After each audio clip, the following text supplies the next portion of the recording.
از شما پرسان میکنم در یک سال چند دوره فرعون کافر میگین؟ در نظرتون چند دوره خود یعنی تفسیر نمیگم، تفسیر شما زیاد میگم. ای تو در نظرتون سال یگان دوره فرعون کافر میگین؟ ها؟ ها؟ نه نمیگم، یادی ما نمیآید. چرا مصروف هستیم؟ قارون میگین؟ نمروده.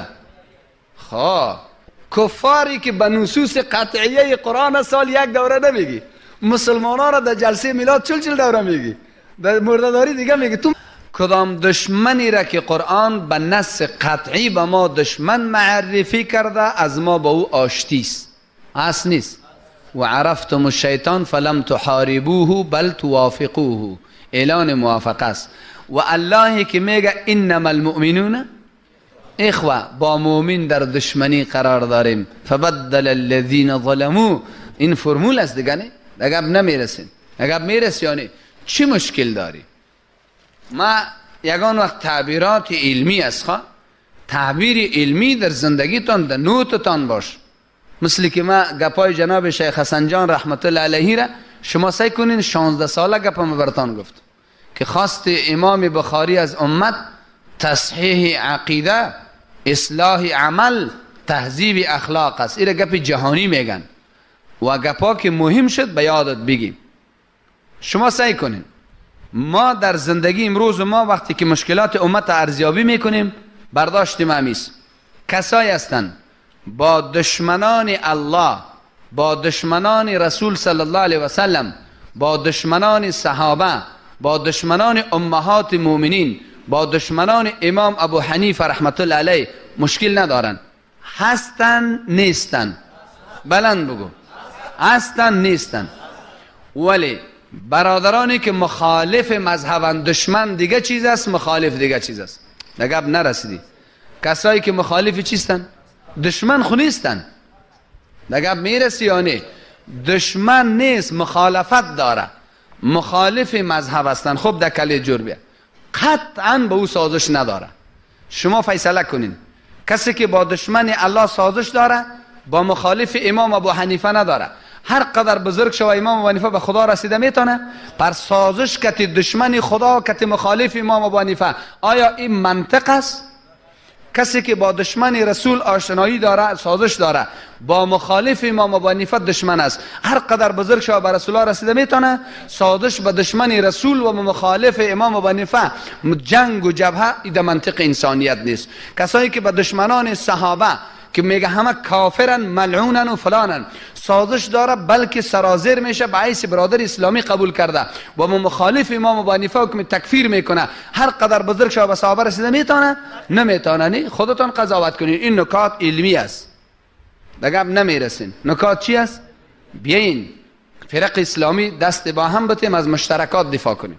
چیزای خورده ریزه را بمان. کسایی که دشمن اساسی امت اسلامی و سازش دارن و اعلان میکنن که ما مشکل نداریم. مشکل به این تو کسا ما نداریم که مادرای ما عایشه صاحب زناکار میگه، و مشکل ما با کسایی داریم که اسقاط ناروا میگه و ختم مرده را ناروا میگه و چیزای دیگر ناروا میگه. خودتون دمی مغزتان یک پرتین. وقتی که در اهل سنت و الجماعه بیاندازی میگه جور میایه، در مذهب خود امام جور میایه، این مذهب خودش است دیگه. هدفم در این بود که انه لکم عدو، با دشمن منصوصی آشنایی داره. از شما پرسان میکنم در یک سال چند دوره فرعون کافر میگین؟ دروغ نگو، کی به شما رو میگم. در نظرتون چند دوره خود یعنی تفسیر نمیگم، تفسیر شما زیاد میگم. ای تو در نظرتون سال یگان دوره فرعون کافر میگین؟ ها؟ ها؟ نه نمیگم، یادی ما نمیآید. چرا مصروف هستیم؟ قارون میگین؟ نمروده. خب کفاری که به نصوص قطعیه قرآن سال یک دوره نمیگی، مسلمانا را در جلسه میلاد چل دوره میگی، در مرده‌داری دیگه میگی. تو مسلمان هستی؟ تو چرا کم مسلمان هستی؟ نمیفهم. این گپای علمی است. خب یک در کلید پرتو کفر منصوصی که به هیچ دین مخالفت نیست که به دین اسلام عزیز بگوییم که فرعون کافر است، به هیچ جزیش مخالفت نیست. این سال یک دوره کافر نمیگه. کافر کافر کافر کافر کافر کافر کی را میگه؟ مسلمانا را. این خوب بسیار ناجوان مردان عمل است. یا کدام گپ خراب زدم در کلیتان میره که من چی میگم، یا کله کدوس. الله رحم کنه. ای تو نشو. در این حلقه که آمدی درس تواضع را، درس انصاف را، درس اخلاص را، درس سنت را، کبر زدایی را، جهل زدایی را، درس وحدت را، درس اتفاق را از اینجا ببر که دنیا از تو یاد بگیره. اینجا کتیمه وعده میکنی با تو هم که میری با لنگیت این رقمی سر. اینش صحیح نیست دیگه. این گپ غلط است. دشمن منسوسی را قایم بگینی. دشمنی چی را قایم بگی؟ منسوسی را قایم بگی. دشمن شناس باش. اون که دوستت است، الله دوستت گفته انما المؤمنون اخوه. خیره فان تنازعتم فی شیء فردوه الی الله. مشکل نداره. امیال باور کنین، ما در صحبتایم گفتیم ما 5 طفل دارم، یکش خرد است، 4 تا هوشیار است. 4 طفل داریم، ما با هم برابر نیست.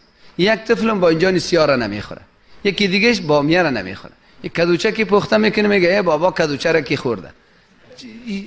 گوشت و پلو اونا خوش داره، منی بیچاره از گوشت و پلو پریز است. کتی 4 طفل خود مجبور نیست. شما مامی تو هستین نیستین؟ بگو بلند بگو هستین نی؟ همین شما همینجا که لیلی هستین بالا که جور باشین، مجبوری و لوبیا را میخوری. کی جور هستی تو؟ گردیت هم درد میکنه، معده‌ت هم درد.